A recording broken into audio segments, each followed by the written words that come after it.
What's up guys, it's Tobias here and welcome back to, as always on a weekend, we have got a squad builder for you guys. So, as you all know then, it is currently the League 1 French team of the season and that's exactly what we are going to be looking at in this squad builder. I do have a couple of the team of the season players in the squad builder we're going to be looking at, but as always in my squad builders there aren't going to be any clips at the end of it, but if you do want to come and see how this squad does play online, then look out for a stream of mine which will be taking place on Sunday evening, that is tomorrow evening, and I will be uploading a video onto my YouTube channel promoting that live stream. So if you're around that time, then please do come and check out that. The link to the stream, just in case, will be in the description of this video as well. It is twitch.tv/Tobias Gaming. So as I said then, this is a League 1 team of the season squad builder. I'm going to have a look at whoever's in goal first, and that is in fact Sirigu. Now, if you've used him on Ultimate Team, you're going to know how amazing he is. For me, he is arguably one of the best goalkeepers in Ultimate Team, simply because of his price. Nowadays, you can pick him up for around 1,500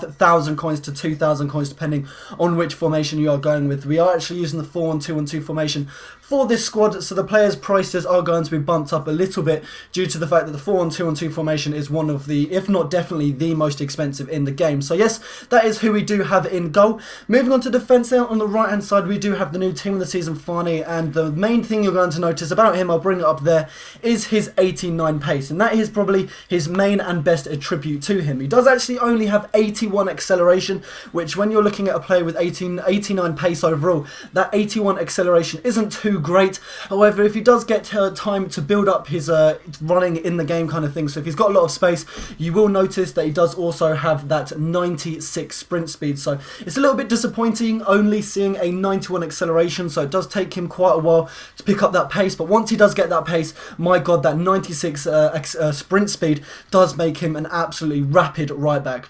Moving on to the first centre-back in this squad then, we do have Thiago Silva, 92 rated, 87 paced.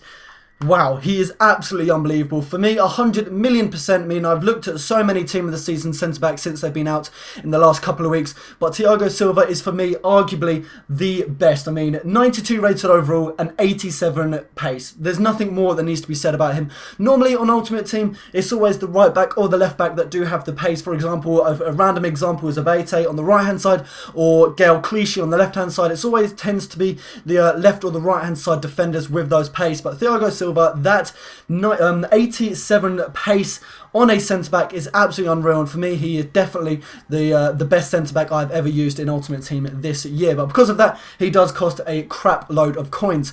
The second centre-back in this squad then is Sako, 85 rated, with again he does have that 80 pace, which for a centre-back is fairly quick as well. He does also have some really other nice stats. For example, 90 marking does mean that your opposition strikers are going to have a little bit of difficulty trying to make those runs because Sako is always going to be on top of them. And as well as that, he does also have 94 aggression, which is one thing I did notice when playing with him online. He does not get bullied. 97 aggression, he's always challenging for the ball. And with that 94 aggression, he does also have that 89 strength. So whenever he's on the ball and your opposition strikers or centre attacking mids, for example, are trying to push him off the ball, he always maintains that, and he rarely gets pushed off the ball. Moving on to the left back position then, we do have Bedimo. Arguably, well, he is definitely the cheapest player in this squad. He does go for well under 1,000 coins, but for me, whenever I play with him, it doesn't matter if he's in a non-rare squad or if he's in a team of the season squad. He is always a brilliant left back. Whenever I play with him, I always find that is the case. When you look at his in-game stats, there's nothing too special to say about him, so I'm trying to find it difficult what to say about him, but Bedimo, 76 rated left back from the French league. For me, he is a solid left back, which you cannot go wrong with. Moving on to the midfield then, at the centre defensive mid position, we do have our one and only non-rare player in this squad, and that is Sissoko. Now, he does have 85 pace, which for me is his best stats about him. He does run the midfield with that pace, so that your opposition are going to find that their strikers and their attack force are going to have a lot of difficulty coming up with the centre defensive mid with that 85 pace. But normally he is a centre mid, but I have brought him back down to a centre defensive mid, and that is where I do find that he plays the best and he is the most effective.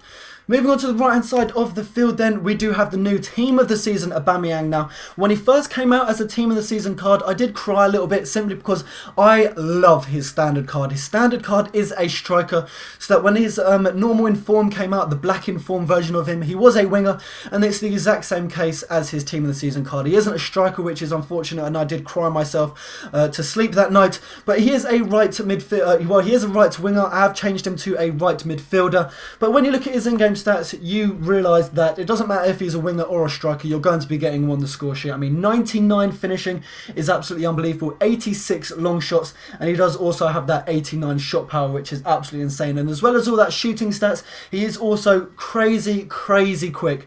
96 acceleration, so you don't have that problem with the defence that I was talking about with the slow acceleration such as Fani. So he does have 96 acceleration, so as soon as he gets on the ball he is going to be away, but as well as that he does also have 98 sprint speed. So if you get him on the ball, he is going to absolutely blow off like a rocket on that right hand side of the pitch, and if you get him on that running, on that sprint speed when he is away, no one is going to stop him. He is an absolute rapid animal on that right hand side. So moving on to the left hand side then of the pitch, we do have the standard Lavezzi. You cannot go wrong with Lavezzi, I don't think. He is, again, another quick player on Ultimate Team, 93 pace. When you look at his in-game stats, again, he does have that 95 acceleration. So when he gets the ball on that left-hand side of the pitch, he is going to absolutely run with the ball like the clappers, and no one's going to stop him, especially with that 92 sprint speed. And as well as that, one thing I do like about him is his ball control and his dribbling. His ball control is actually 88, and his dribbling is 90. He is just one of those players that you cannot go wrong with.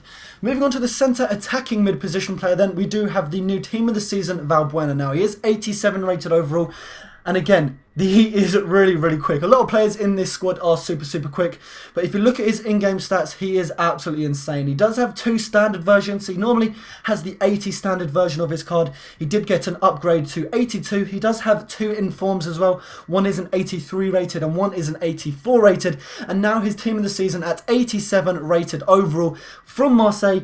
He is absolutely crazy. And again, just like all the other players that we've been looking at, his acceleration is insane. 98 acceleration. So as soon as he picks up the ball, he is going to be away. As well as that, he does also have that crossing, that curve, and that dribbling. They are all over 93. So that is super, absolutely insane. So even though he's not a winger, when he does find himself on the right or the left-hand side of the box, you do know that he'll be able to whip in a lovely ball, and hopefully the 2 strikers will be able to pick it up, either to finish it into the back of the net with a volley, or even if it's with their head. Either way, you hope that it will be ending up into the back of the net. So 2 strikers then. On the right hand side, I'm going to start with Remy. This is his Marseille version, not his QPR version, just for the chemistry and the fact that is the French League 1. 83 rated overall. You can pick him up for around 1,000 coins. Since the new team of the season has come out, however, he has been price bumped a little bit to around 3,000 to 5,000 coins, which is a little bit of a bummer. But 2 days ago, you would have been able to pick him up for 1,000 to 2,000 coins. But the only good thing about Remy is his pace. There's nothing more about it, really. As soon as he picks up the ball, he is ridiculously quick. Even though he only does have 92 pace, as you can see on his card there, I've just brought it up, it does feel like he does have that 99 pace whenever you get him on the ball. But you cannot go wrong with Remy. And normally I'd play Aubameyang up front with him, but due to the fact that we're playing him in the right mid position, he is going to be playing alongside the new 87 rated team of the season, Menez. Now, I don't know where to start with him. He's absolutely insane. I wouldn't say he's my favourite striker, but normally he does come out. If you got him in a card, he was going to be he is a centre forward position player, beg your pardon. However, I have changed him to a striker, simply so that he can play up front with Remy. And whenever you get him on the ball with that pace, with that dribbling, with that curve, with everything he does have in-game in those stats, he is going to be finding the back of the net a ridiculous amount of time. His finishing is only 82, which for a striker of 87 rated, especially being a team of the season, 82 finishing for a centre forward or a striker is fairly low. However, I don't think it felt like that. I thought it felt as if it was around 90, 92. Whenever he got on the ball for me, it was seeming as if he was burying it into the back of the net 9 out of the 10 times. So that is my League 1 French Team of the Season squad builder. I hope you guys have enjoyed it. If you have, then please do leave a like. As always, if we can smash 1,500 likes on these Team of the Season squad builders, that would be super awesome. And as I said, there is no gameplay in this video, but if you're going to be around on Sunday evening, I am going to be live streaming and we are going to be playing a couple of games with this squad. So I hope you will be around and joining us in that stream so you can see how this squad fares online. But I hope you enjoyed this video. As I did say, please do leave a like and a comment if you did. And until my next squad builder, I'll be speaking to you guys later. Take care.